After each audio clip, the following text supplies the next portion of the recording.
Mes goûts étaient classiques, j'ai toujours aimé beaucoup l'impressionnisme, mais aussi bon, la Renaissance italienne, évidemment, et puis les Français, Watteau, Fragonard, tous les Français du XVIIe et du XVIIIe siècle.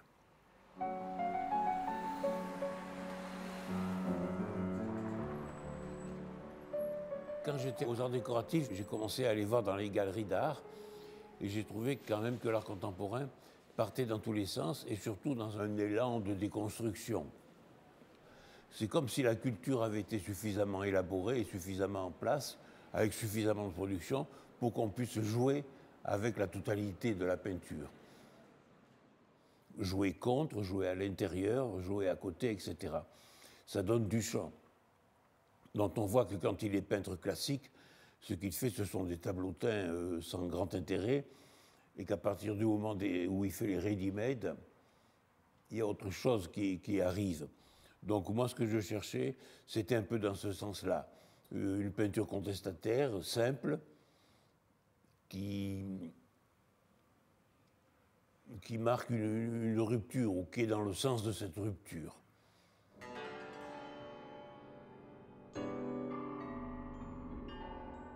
Comme Duchamp aimait un porte-bouteille, moi j'ai mis mon nom et mon prénom et ma fonction, et ça suffisait pour faire un grand tableau sur un drap tamponné qui avait beaucoup de force plastique. Et mon geste pictural iconoclaste à moi, c'était le week-end artiste peintre et les X. C'est des papiers 21, 27,5. C'était le format des papiers à l'époque. Avec un X dessus ou une autre marque, tu constitues sa surface d'expression, constitue la toile, quoi. Et quand tu regardes le tableau, tu as ce processus qui est lisible, où tu le ressens, mais ça fait un mouvement. Et si tu mets ça en couleur, etc., sur le mur, donc tu attrapes une vraisemblance plastique qui fait que c'est une peinture. Tandis que Duchamp, il a besoin vraiment du musée. Sans ça, on perd l'objet. Tandis que là, tu n'as pas besoin du musée. Le musée le gratifie, mais si tu ne le mets pas dans le musée, ça reste quand même quelque chose de bizarre, et c'est de l'art. C'est en ce sens-là que c'est toujours assez fort et assez signifiant.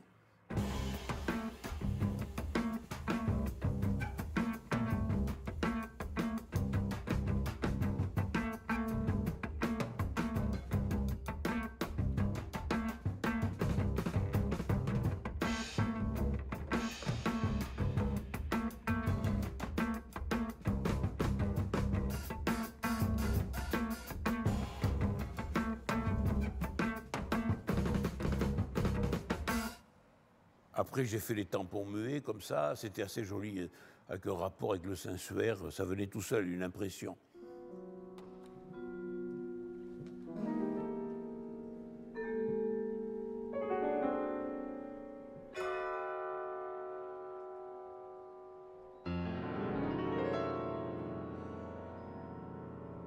Les toiles découpées viennent après les papiers assemblés.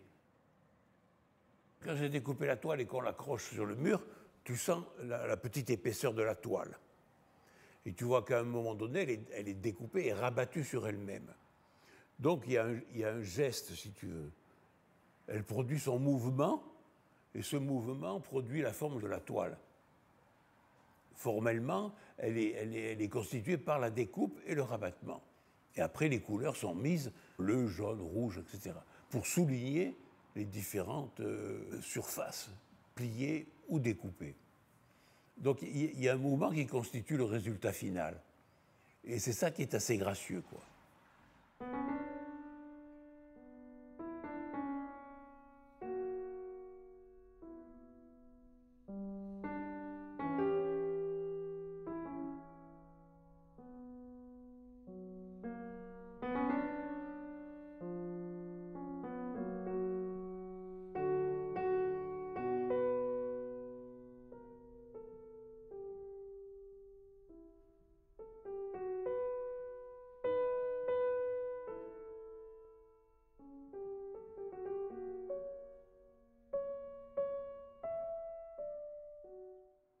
Quand je fais ces tableaux à toile découpée, des fois, avant de peindre, j'essuie le pinceau et je vois que ça fait un dégradé.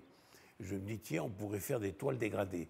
Mais si je fais les toiles dégradées avec les toiles découpées, ça introduit une perspective. Et je n'ai pas envie de faire des toiles avec de la perspective. Alors je cherche quelque chose où la couleur serait présente et justifierait le mouvement de découpe et de rabattement. C'est ça les sols-murs.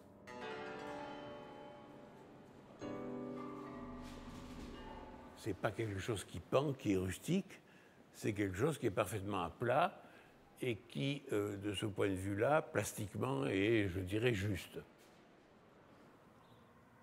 Mais est-ce que c'est mieux que les toiles découpées? Je ne sais pas. C'est plus spectaculaire, sûrement, tu vois. Mais les toiles découpées, j'y suis beaucoup attaché, ça a beaucoup de charme.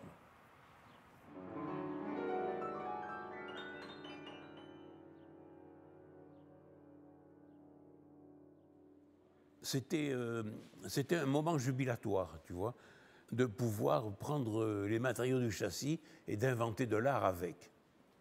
Mais encore faut-il que ce que tu fais avec ça, ça soit de l'art. On ne décide pas que c'est de l'art, c'est les autres qui le font pour toi. Tu le mets, tu l'exposes dans le milieu de l'art, tu reçois l'imprimature du musée et ça devient de l'art. Tu vois, j'ai des toiles sur le mur qui sont de cette époque, qui sont accrochées à Pompidou, et maintenant, c'est considéré comme de l'art. Et c'en est. Oui, parce qu'il y a une nouveauté formelle qui est indiscutable. C'est pas parce que tu sors la toile du châssis que ça constitue un geste intéressant. C'est ce que tu vas faire une fois que tu as sorti la toile du châssis, qu'est-ce que tu fais avec la toile? C'est ça qui est important. Parce que la peinture, ça n'a pas d'existence matérielle, c'est que ça a une existence culturelle, la peinture. Ce sont des effets plastiques qui produisent du sens. Donc les matériaux n'ont pas d'importance. Ce qu'il ne faut pas, c'est il faut pas faire monter les matériaux à la première place parce que ça devient à ce moment-là matériologique, c'est pas intéressant.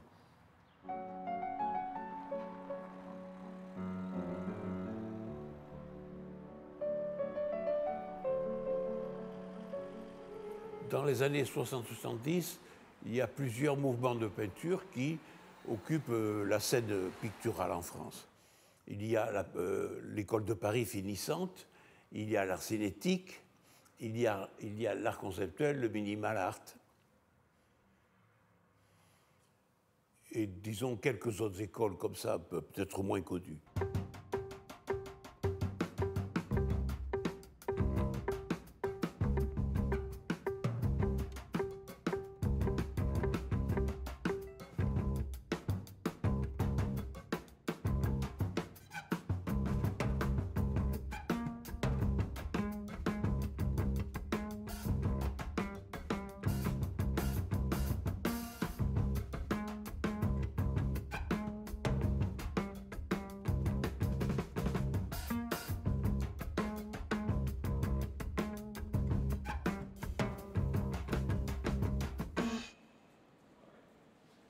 Ce que nous avions plutôt en commun, c'est de faire de la peinture avec les matériaux de la peinture, toile, châssis. Et on était plutôt, nous, pour une peinture qui n'était pas poétique, qui n'était pas surréaliste, une peinture qui n'était pas idéaliste, qui était plutôt matérialiste. On l'a qualifiée comme ça avec les influences du marxisme.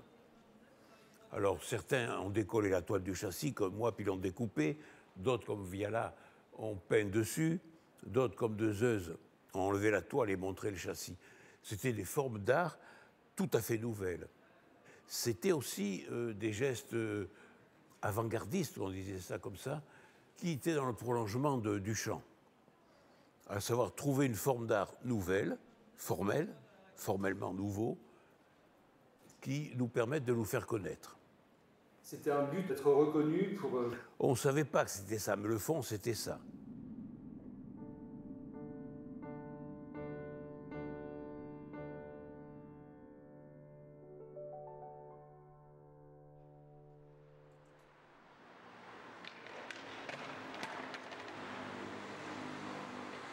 C'est à ce moment-là, en 70, au MAM de Paris, que le label Support Surface va être créé. Est-ce qu'il y avait besoin de labelliser, de créer une entité du mouvement? En fait, on avait besoin de se faire connaître pour qu'on approuve notre travail. C'est un processus classique, si tu veux, tu vois. Donc les institutions qui sont un peu ventre mou comme ça, nous ont permis d'exposer dans leurs locaux, et c'est comme ça qu'on s'est fait connaître. Les institutions en France sont toujours très réticentes à soutenir les artistes français, à l'époque et maintenant encore. Ils sont sous le joug idéologique et culturel des Américains. Tu vois, les institutions aiment bien ceux qui font la même chose tout le temps. Pour moi, si tu veux, l'archétype, c'est Soulages. Comment on peut décider qu'on va faire toujours un tableau avec du noir? C'est se priver des couleurs, d'une aventure, d'une difficulté à les assembler, d'une profondeur, d'une sensualité, c'est se priver de tout ça. Le travail de la matière, parce qu'il travaille avec beaucoup. C'est ignoble. C'est une confusion ignoble. La matière, si tu commences à t'occuper de la matière, tu vas rentrer dans ce côté peinture de Montmartre, Utrillo et tout ça, la bataille avec la matière. Tu vois ce que je veux dire? Et ça n'a rien à voir avec la peinture qui est une production mentale. C'est une cause mentale, la peinture. Et si tu tombes dans la matière, tu sors de la spécificité picturale, qui est magnifique par ailleurs, extraordinaire. À partir de 71 et 72, ce sont des dates qui marquent un peu les premières défections du groupe de support surface. Ça commence à battre de l'aile un peu. Ben, écoute, c'était simple, et on était un peu dispersés en France, beaucoup dans le Midi et à Paris, et on se retrouvait pour les expositions, chacun amenait ses œuvres, et on les accrochait, et ça marchait bien. Bien sûr, la scission est arrivée parce que certains sont tombés un peu dans l'artisanat, tu vois. À Paris, on est pour avoir des rapports avec les intellectuels écrivains.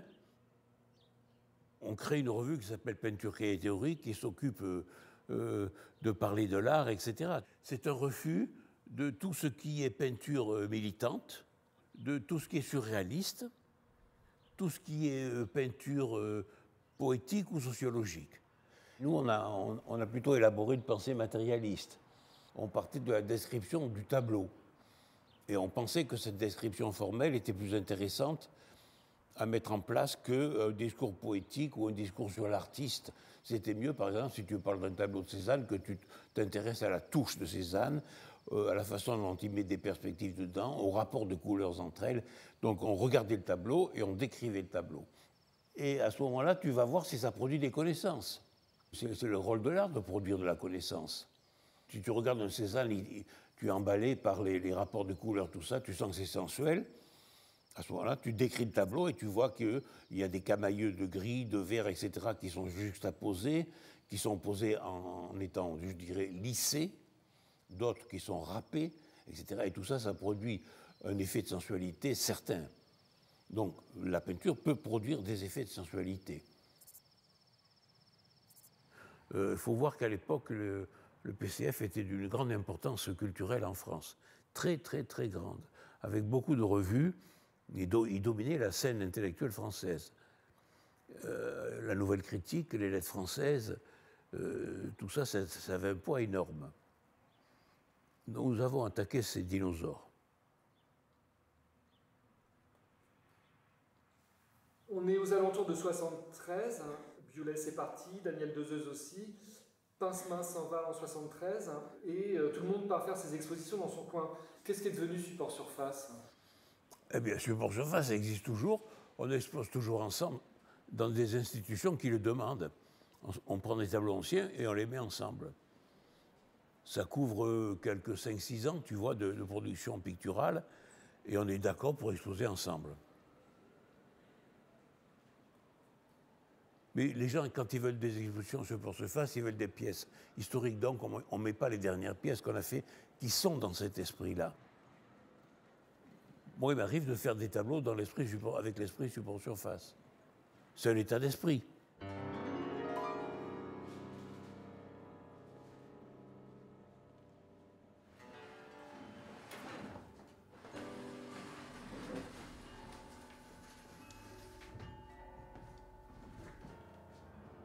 Les arches, ça vient de mon idée de remettre de la forme dans ma peinture.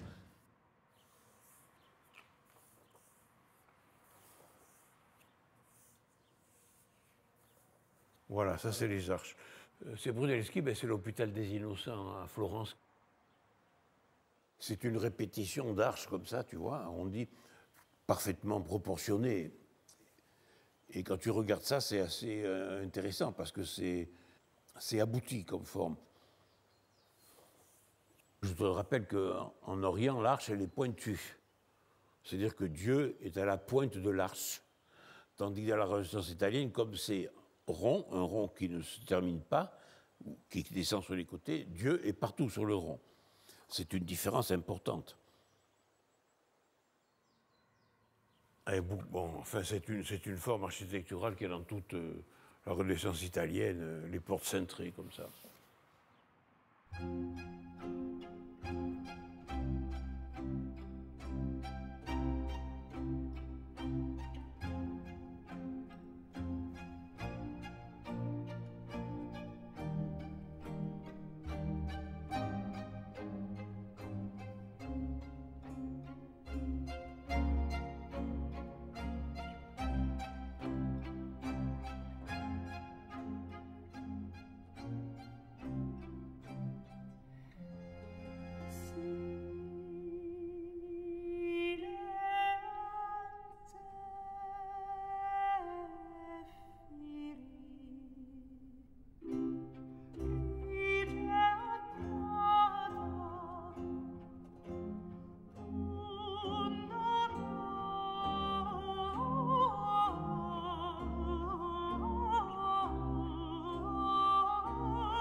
L'iconographie catholique m'a toujours profondément influencé et plu, beaucoup plu.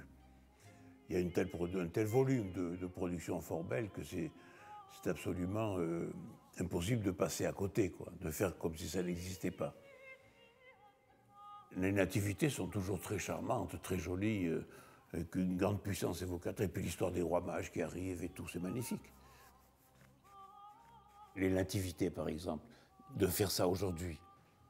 C'est une thématique qui est complètement caduque. Et pourtant, c'est un sujet très classique dans l'art.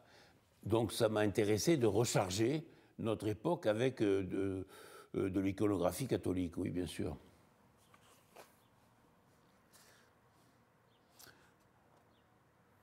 Alors là, j'ai fait une nativité avec une vierge qui est chauve, et donc encore plus nue que possible.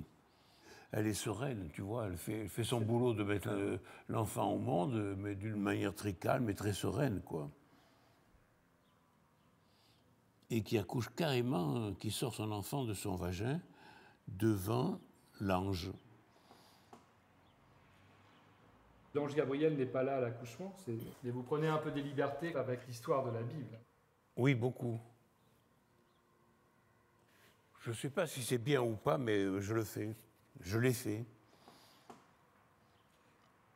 Je l'ai mis là parce que ça faisait un vis-à-vis avec l'extrême, comment dirais-je, courage ou désinvolture ou exhibition de la Vierge qui accouche.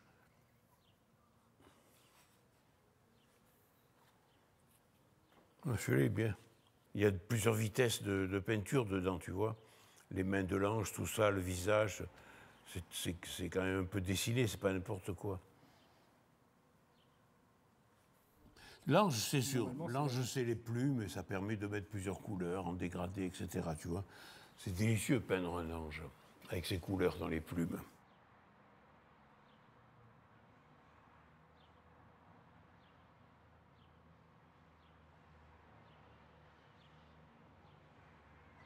Là, la Vierge, elle est stupéfaite d'apprendre qu'elle est enceinte.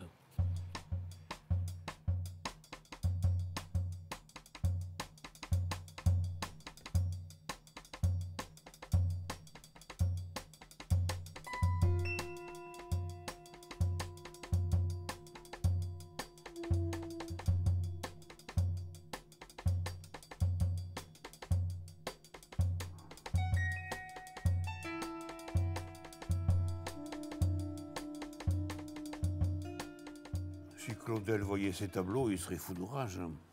Peut-être un peu, oui. C'est un grand croyant, lui, pour le coup, Claudel. Un bigot, un peu même.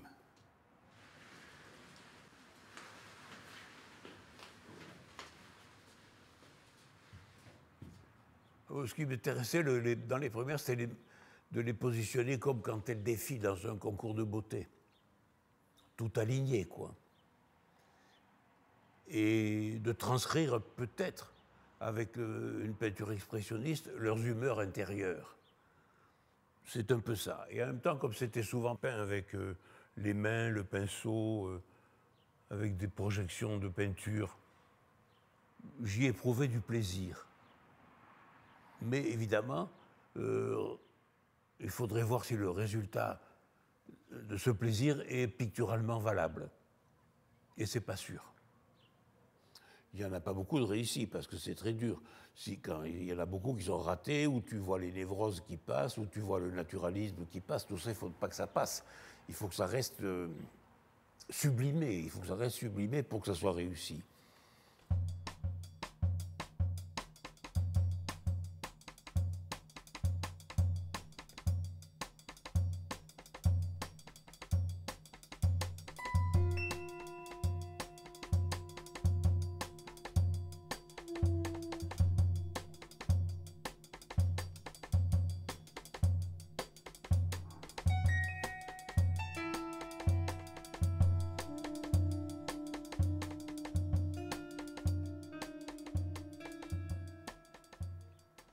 On dirait presque des dessins de Rézère ou des... Exact. Tex Avery. Tex Avery, ouais. Parce que ça m'intéressait de mettre du mouvement dans la tête, tu vois, comme si elle bougeait la tête. C'est quoi une peinture expressionniste, en fin de compte?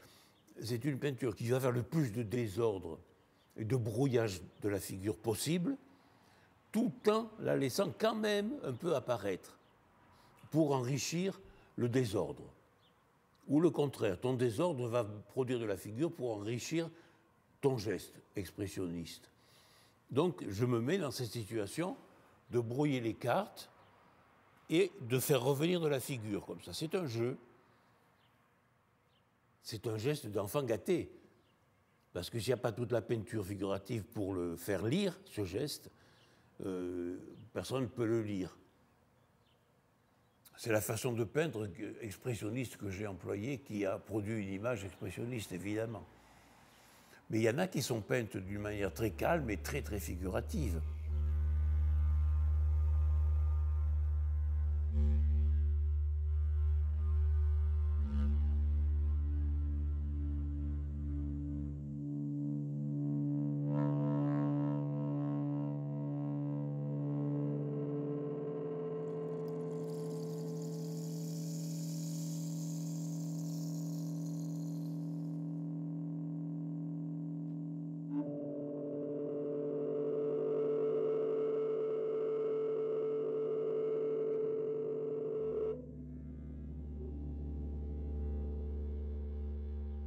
De les représenter tout alignés comme ça, c'est nouveau, comme de les représenter accroupis sur un plongeoir, le sexe à hauteur d'œil, c'est assez nouveau aussi.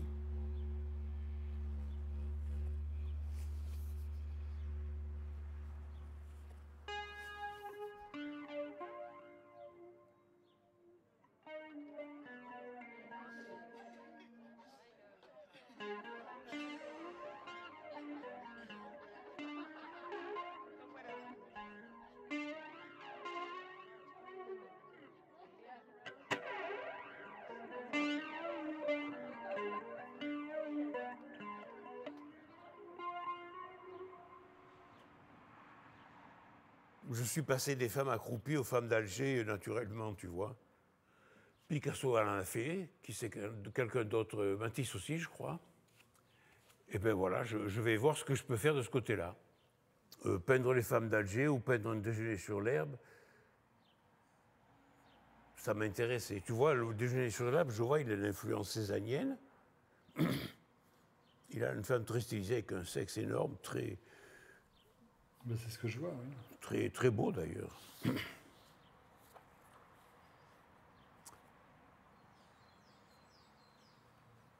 Je me promène dans la peinture. L'ensemble de la peinture, pour moi, est un motif. Comme tu vas sur le motif pour peindre un paysage, moi, je me sers de la peinture comme motif.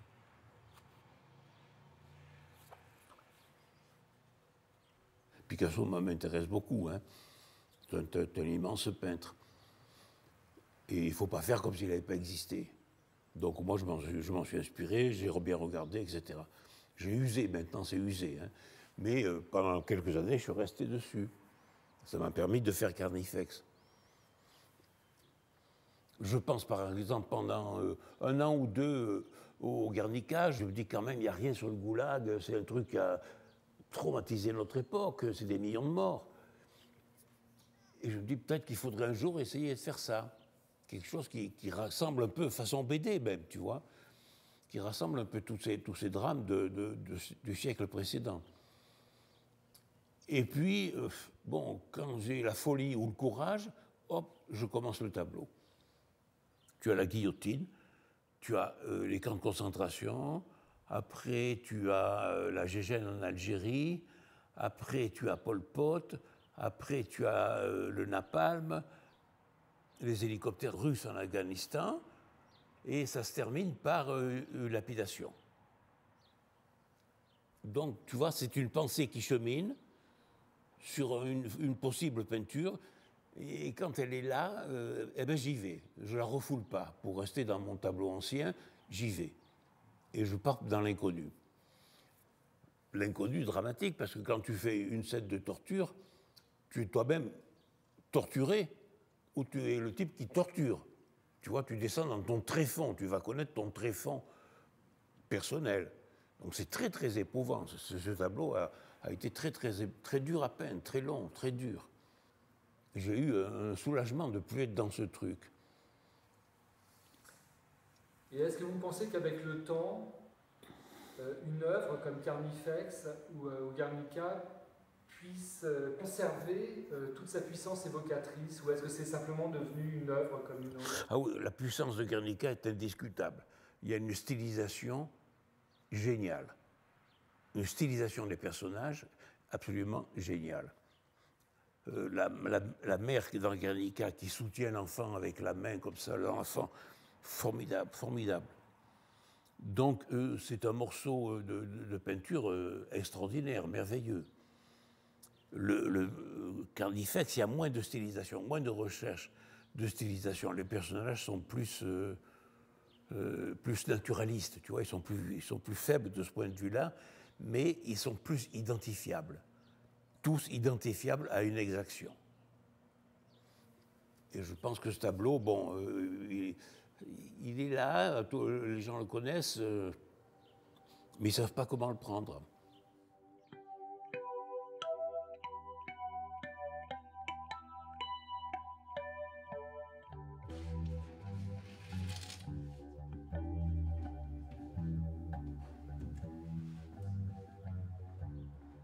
Ces fleurs viennent des fleurs de Manet, qu'il peint à la fin de sa vie. Il y en a plusieurs au musée d'Orsay, parce qu'elles sont extrêmement séduisantes, très belles. Il y a des reflets dans le vase, les fleurs sont peintes rapidement, mais elles sont magnifiquement peintes, quoi. C'est vraiment du très très grand art. J'ai été séduit par ces tableaux et j'ai cherché à les mettre en série pour que de l'une à l'autre, il y ait des différences et que le regard puisse lire ces tableaux à travers la recherche des différences, contrairement à ce que fait Warhol, où tous les tableaux, quand il les multiplie comme ça, sur un seul tableau, ton regard ne tombe tout de suite quand tu as vérifié au deuxième tableau qu'il était la même chose que le premier. Moi, au contraire, ce que j'ai cherché à faire, c'est mettre des petites différences qui te permettaient de le lire. Il y en a qui sont peints sur des reproductions en jet d'encre du tableau de Manet. L'impression jet d'encre, c'est un peu comme une sérigraphie, tu vois. Ça laisse une trame. Avec la peinture à l'huile dessus, ça rendait le tableau ou la surface peinte plus mystérieuse. On regarde comment c'est fait.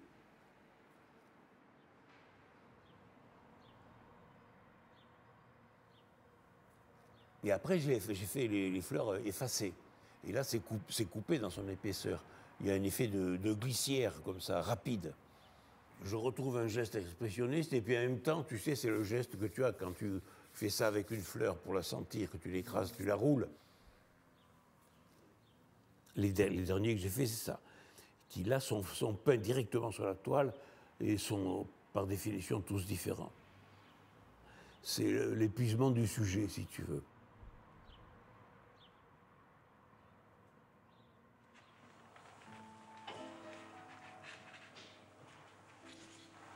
Monet est un moment de la peinture qui représente un temps de jubilation.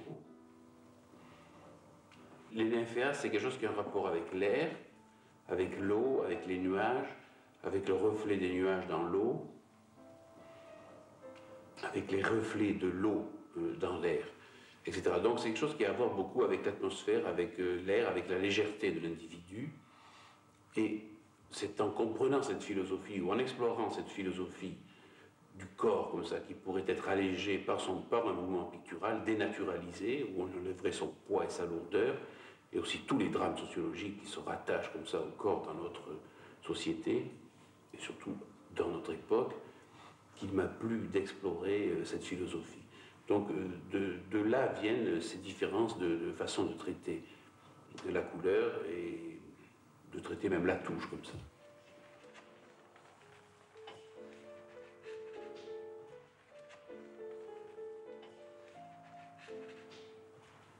L'atmosphère, l'espace qui traverse cette peinture, puisqu'il y a des trous dans les grillages comme ça, peut être considéré comme un rabattement de la perspective, c'est-à-dire qu'il n'y a plus de point de suite, plus d'horizon, mais il y a une traversée de l'atmosphère et de l'air à travers le support.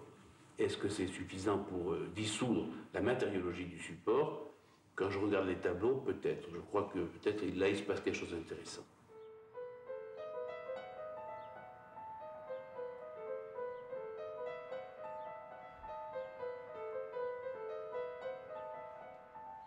Les peintures sur grillage avec les taches de couleur, ce qui m'intéressait, c'est que c'est peint à l'envers et on voit les touches du pinceau venir à la surface du grillage. Mais moi, ce qui m'intéressait surtout, c'était de faire une peinture en suspension dans l'espace, dans l'air, sans que la toile agisse comme le support de la touche du pinceau. Presque de vaporiser la couleur dans l'espace. Mais je constate que dans mon travail, il y a toujours cette idée de passer à travers la toile, ou d'inventer un support qui permet à l'œil, quand on regarde, de passer à travers la toile. Sur les grillages, quand vous allez poser la peinture, la matière va passer à travers, la lumière va modifier. Quelle place vous laissez au hasard? Est-ce que vous travaillez avec? Est-ce que c'est quelque chose que vous essayez d'éviter ou vous... Non, je travaille à l'instinct, je le fais, je n'ai pas d'idée préconçue. C'est abstrait, je me laisse aller, quoi. J'essaye de faire un résultat qui me convienne. Elle est récente dans l'histoire, la peinture abstraite. Et sa grammaire d'effets picturaux est tout à fait embryonnaire encore. Elle joue un peu que sur un registre formel, ça sera Mondrian comme ça, ou un registre gestuel, ça sera Pollock ou de Kooning. Si tu veux, la peinture abstraite telle qu'elle existe, manque de sentiment. Il n'y a pas d'affect dedans. Ce sont que des expressions formelles uniques.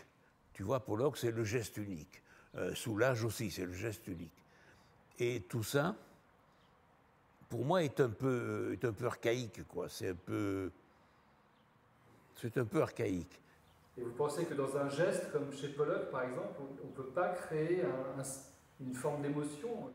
Non, oui, si tu as une émotion du geste, mais c'est tout. Ou de la forme? Le geste, la forme. Le geste de Pollock traduit son geste, si tu veux. Quand tu vois une peinture de Pollock, tu as une description précise à travers cette peinture du geste qu'il a fait pour la peindre. Pareil pour Soulages. Est-ce que c'est suffisant? D'après moi, non. Les effets qu'on peut produire avec de la peinture sont à peu près tous les mêmes. Et si on prend des matériaux nouveaux, ils vont produire des effets plastiques nouveaux. dans la peinture ancienne, tu vois, tu as les bleus, l'horizon bleu, c'est une espèce de saveur et de sensualité. Et c'est une invitation à rentrer dans le tableau et à aller jusqu'au fond. Et c'est presque gustatif. Et moi, j'ai cherché à remettre ça dans la peinture abstraite, ce sentiment de gustativité, de l'œil au bout de la langue. Et j'ai trouvé qu'avec les résines, donc un nouveau matériau, si tu veux, qu'avec les résines, ça pouvait aller un peu dans ce sens-là.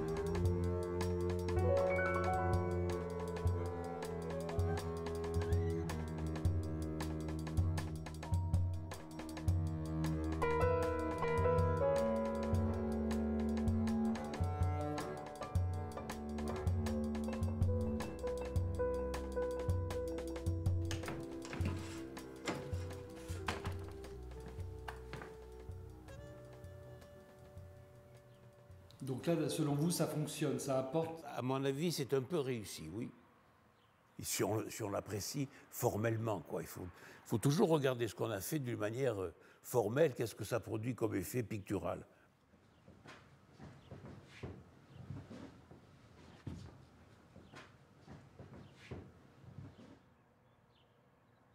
Je cherche, et je peux prendre des formes anciennes comme les toiles tamponnées anciennes et peindre un bouquet de fleurs dessus. Ce sont des recherches formelles. Je me sers de ce que j'ai peint déjà pour écrire mon tableau.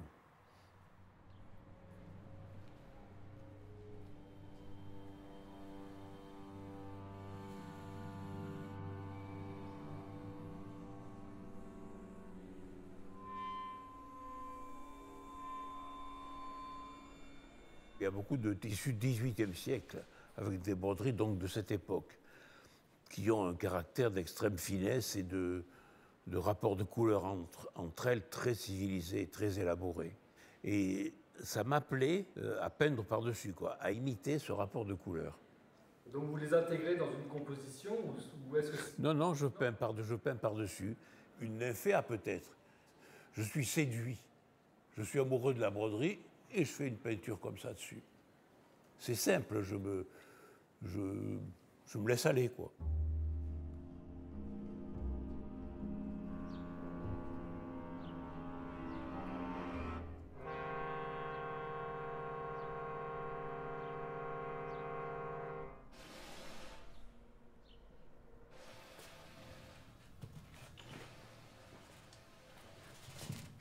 La forme des robes des Ménines me plaisait à peindre. Ça vient de là. Et ensuite, bon, c'était un peu pour désacraliser la pose, où elles sont très bien alignées dans le tableau de Velázquez, comme ça. Il y en a même une que j'ai faite, qui est au musée de Nice, où il y a les traces du chien. Tu sais qu'il y a un chien dans le tableau de Velázquez. Il y a les traces de pas qui passent sur le tableau, comme ça. J'ai exploré le sujet formel. Je l'ai explosé formellement.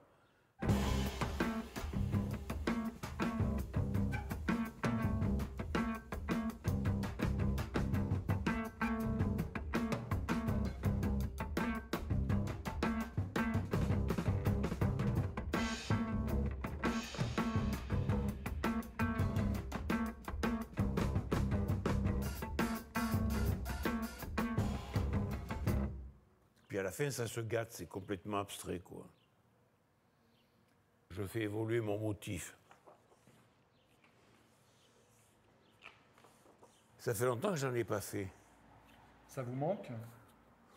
Non, pas pour le moment. Mais j'en fais un peu qui sont comme ça en ce moment avec les femmes accroupies.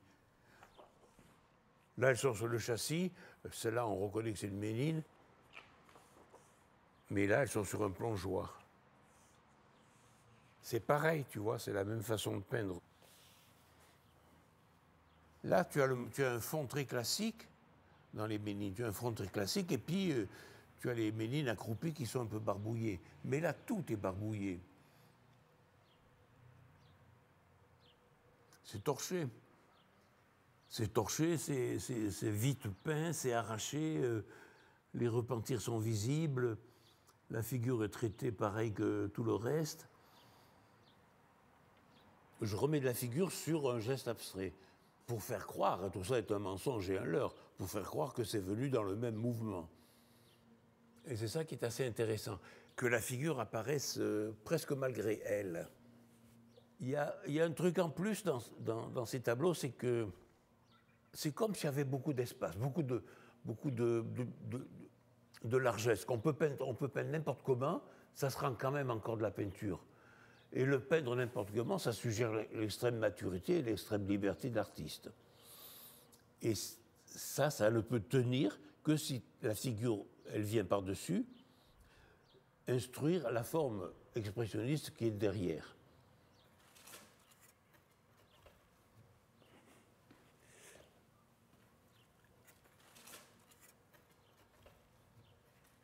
Tu filmes, tu es en train de filmer ça, tu peux filmer celle-là, elle est aussi bien.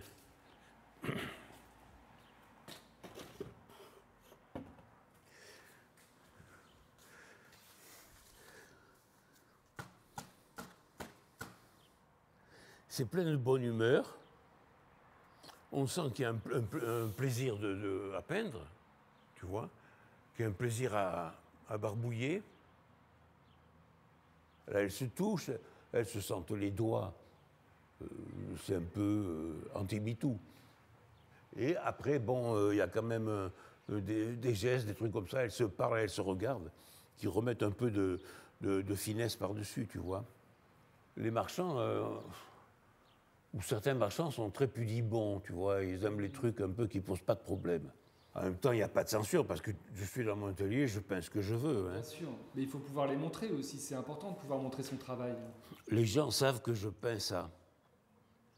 Mais c'est vrai, ça fait longtemps que je n'ai pas montré ces peintures-là. Des trucs de filles. Qu'est-ce que tu veux, c'est la solitude dans l'atelier. Tu t'imagines des trucs. Alors pourquoi pas s'imaginer des trucs entre des filles qui ont une discussion comme ça, très intime. J'imagine. On ne sait pas ce qu'en penserait Velázquez ou Claudel. Claudel, il trouverait ça épouvantable. Velázquez, je pense qu'il regarderait comment c'est peint déjà. Il se dirait, mais comment ils peignent aujourd'hui les mecs? Si Picasso voit ça, on peut parler.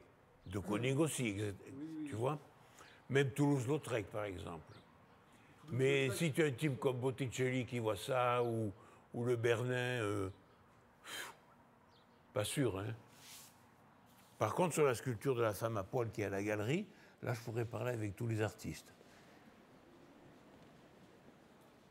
Elle est modelée d'une manière intemporelle, comme au XVIIIe. Hein. Au XVIIIe, ils peuvent très bien parler avec les sculpteurs grecs. Praxitèle, il peut avoir encore une conversation avec Houdon.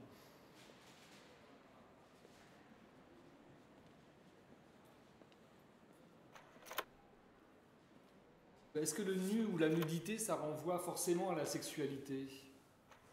Ouais. Les femmes, c'est un truc important quand même dans la vie. On pense toujours aux femmes. Dès qu'on est jeune, on pense de faire plein de trucs avec, tout le temps. Ça s'appelle ça la libido ou la sexualité. Hein.